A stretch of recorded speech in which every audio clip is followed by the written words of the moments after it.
Molecular orbital theory. This theory was put forward by Hund and Mulliken in 1932. The important features of the theory are: as the electrons of the atom are present in atomic orbitals, similarly electrons of the molecule, they are present in the molecular orbitals. The atomic orbitals which have comparable energy and proper symmetry, they only combine to form the molecular orbitals.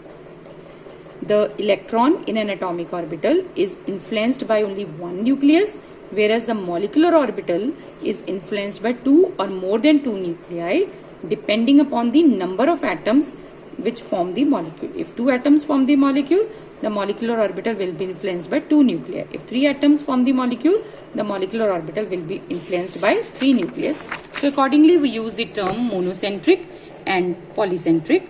The atomic orbital is monocentric because it is under the influence of one nucleus.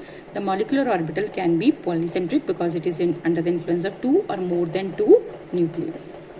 Then the number of molecular orbitals which are formed is equal to the number of atomic orbitals. For example, when atomic orbitals combine, they form two molecular orbitals. One can be called as bonding molecular orbital, which has lower energy and more stability, and another is antibonding molecular orbital, which is having high energy. Now this atomic orbital represents the electron probability distribution around the nucleus. Similarly, the molecular orbital represents the electron probability distribution around a group of nucleus in a molecule. The molecular orbitals, like atomic orbitals, they are filled in accordance with the Aufbau principle, Pauli exclusion principle, and the Hund's rule of maximum multiplicity. So filling in molecular orbitals take place according to these different rules. Let's now discuss the formation of molecular orbitals. The molecular orbitals are formed by the linear combination of the atomic orbitals. Now the atomic orbital is represented by wave function psi. This psi represents the amplitude of the electron wave, and this is obtained as a solution of the Schrödinger wave equation. The Schrödinger wave equation cannot be solved for systems which have more than one electron. So for the formation of molecules, we have an approximate method which we call as what? Linear combination of atomic orbitals. These combination of atomic orbitals lead to the formation of molecular orbitals. Now let us take the example of a hydrogen molecule which is made up of two atoms A and B. Now each atom has one electron in the 1s orbital, and these atomic orbitals can be represented as wave functions psi A and psi B. So psi A is the wave function associated with the atomic orbital of A, and psi B is the wave function which is associated with the atomic orbital of B. Now what happens?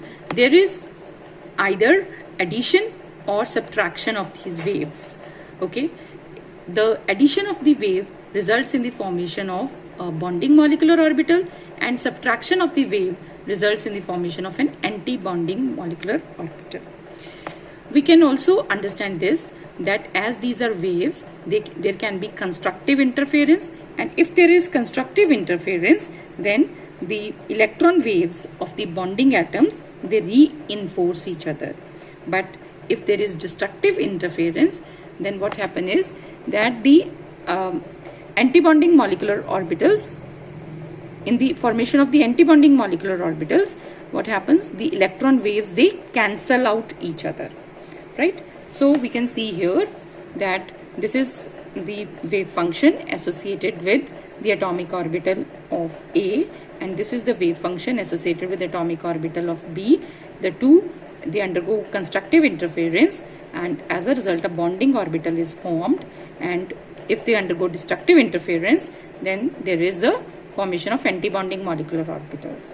See, in constructive interference, the two waves reinforce each other, but in destructive interference, they cancel out each other. So here they get added up, and here the effect gets subtracted. Okay.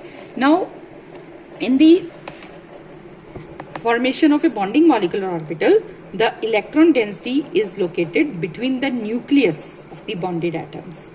Okay, as a result of this, as the electron density is between the nucleus of the bonded atoms, so the repulsion is less and so they are stable. But in case of anti-bonding molecular orbital, between the nucleus there is a nodal plane where the probability of finding the electron is 0 and the electron density is located away from the space. As the electrons density is away from the space, so they undergo repulsion, and as a result of this, anti-bonding molecular orbitals are formed. The bonding molecular orbitals have less energy, whereas the anti-bonding molecular orbitals have more energy. Now, one thing you need to understand is that the total energy of the two molecular orbitals, that is the bonding molecular orbital and the anti-bonding molecular orbital, remains the same as that of the two original atomic orbitals. Let's now discuss the conditions for the combination of atomic orbitals. See, the first condition they should meet is that they should have the atomic orbitals which are under the process of combining. They must have the same energy. For example, 1s orbital will combine with 1s but not with 2s, because the 2s orbital is higher in energy than the 1s orbital. So the combining atomic orbitals must have the same or nearly the same energy. The second condition for the combination of atomic orbital is that they should have the same symmetry. Now we know that the z-axis is taken to be the molecular axis. So 2pz orbital will combine with the other 2pz orbital but not with the 2px and 2py orbital, because they have different symmetries. And the third thing is that the atomic orbitals, they overlap to the maximum extent. So greater the extent of overlap, greater will be the electron density between the nucleus of a molecular orbital, and as a result of this greater electron density, what happens, the repulsion between the nucleus will be less and they are going to be more stable. Let's now discuss the types of molecular orbitals. The molecular orbitals can be sigma molecular orbitals or pi molecular orbitals. The sigma molecular orbitals, they are symmetrical around the bond axis, whereas the pi molecular orbitals, they are not symmetrical. For example, we have 1s orbital and they undergo linear combination. So the linear combination produce two molecular orbitals, and these molecular orbitals, they are symmetrical around the bond axis and they are of the type sigma type and can be designated as sigma 1s and sigma star 1s. Now if we take the internuclear axis in the z direction, then we can see that the 2pz orbitals of the two atoms, they undergo linear combination to produce two sigma molecular orbitals which can be designated as sigma 2pz and sigma star 2pz. The molecular orbitals which are obtained from 2px and 2py orbitals, they are not symmetrical around the bond axis because of the presence of positive lobe above and the negative lobe below the molecular plane. So they can be labeled as pi and pi star. The pi bonding molecular orbital, it has large electron density above and below the internuclear axis, and the pi star anti-bonding molecular orbital has a node between the nuclei where the probability of finding the electron is 0.